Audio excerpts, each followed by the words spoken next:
COVID-19 has changed everything. Most students in California are at home meeting their classmates on computer screens and following their teachers on Zoom. With no laptops or internet access, others are on the outside looking in. Some students are cautiously venturing back into the classroom. Classes are small, with students wearing masks and sitting apart. Teachers, too, are doing their jobs in new ways. As the pandemic continues to resonate around the world, come along as EdSource reports on how some families in California are coping, what's working, what's not, and how all of this is changing how students learn.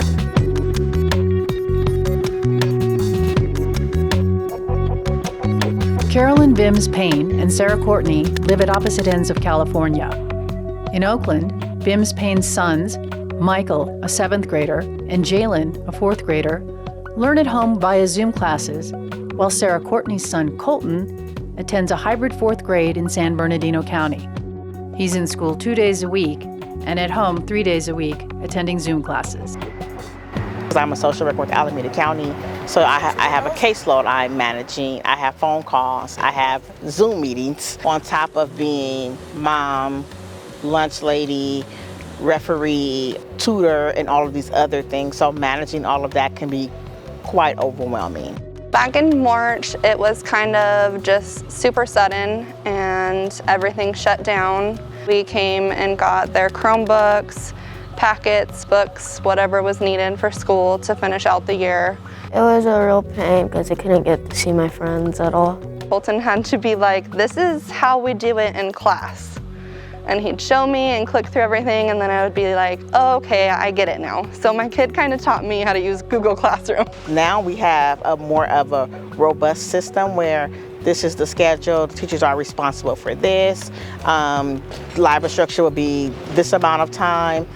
For the most part, we're making it work. I literally sit and play school teacher and make sure that he does what he needs to do and that the little one stays off of his Zoom and doesn't distract the other kids.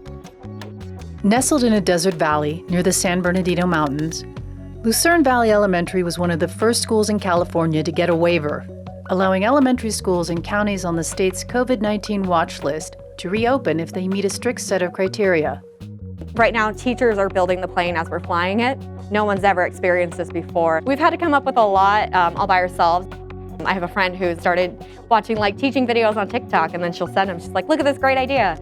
So really, it's just been a community of teachers helping each other. There is a learning loss.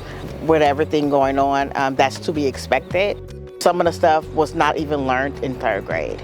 So you could just imagine you're giving this kid this assessment on a computer and you're like, okay, so you have to do this to test your knowledge, and some of the material hasn't even been learned. Every day I have a 30 minutes of intervention just to wrap up the things that they didn't touch in 3rd grade or they didn't master in 3rd grade. I feel like I'm learning. We do as much work as we do when we're in actual school, and we get a lot of help. I feel like we're getting a lot of work done, but I feel like it's better in the classroom. Distance learning, it's only 2 hours on Zoom, and a regular classroom, it's 6 hours. He would rather sleep in, do it on his own time, and with the schedule that she provides during the week, he can rearrange things to how he sees fit. So we start off with PE in the morning. As soon as he wakes up, he gets up and he rides his dirt bike for an hour. And then he comes in, takes a shower, gets ready, and does the rest of his school day. Each one of them have a whiteboard, and it's your daily schedule. So on Wednesdays, we do our check-in and say, okay, so what's not working at this moment? And what can we actually reconfigure to kind of move forward with the rest of the week? Go ahead, Michael. Our deepest fear is not that we are inadequate. When they have the hybrid portion, when they come back to school, they're here all day long doing assignments that correlate with what they did on the internet. We only have 6 kids in the class. It's not that much, and we can do a lot more schoolwork. We're able to get so much done and so effectively and efficiently, and by the time we're done, I'm like, we still have 15 minutes left. This would not happen if I had 24 kids in here. I have some neighbors whose children are in private school, and you kind of really get to see the difference and private education versus public education, and how immediately when COVID took place and the schools were closed down, I mean, the private school students were giving laptops, they were giving live instruction. So it was like they never missed a beat versus public education where we don't know what the heck is going on. We have kids who aren't able to come to school, and these kids, some of them, it's where they get their love from, it's where they get food, it's where they get structure, and it's a big deal for those kids to not be able to be here.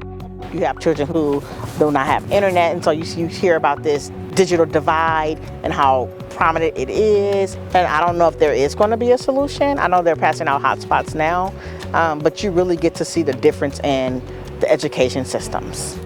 I hope that we'll be able to make it so that having internet is now a necessity, just like water and sewage. These kids have to have access to the outside world, and the only way we can get that done is through the internet and having reliable computers for them.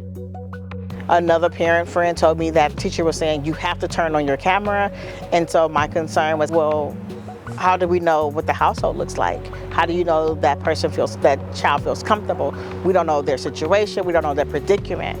And so while I think that's great, a good gesture, it's also, we have to be sensitive to what's going on in the home. There's only so much you can do with building community via Zoom. When you have, preteens who are quiet, you ask them a question, they answer, but as far as being engaged, it's like, okay, I'm reserved. When I'm in class, it's kind of harder to focus. I'm an inside person anyway. When we're talking about social distancing, we have to understand that these are children. So expecting them to keep 6 feet apart, to wipe your table, to use hand sanitizer each time that you're in movement, that's kind of ridiculous, and it's basically putting them more at risk. I'm very fortunate where I can work from home, and I know a lot of parents aren't, but for me, I don't feel comfortable sending them back to school. I would love for the world to go back to normal, but I highly doubt that's going to happen anytime soon. I personally need my child to interact with other kids other than me. So some of them will probably be back in the spring if life returns to a more normal state. But I do think some of them are just enjoying not having to go to school. If we're being honest, yeah. I'm not big on vaccinations, but I think as the country gets a kind of handle on COVID, and our cases, of course, then I'll be comfortable. So maybe that can be a year and a half. It could be 2 years.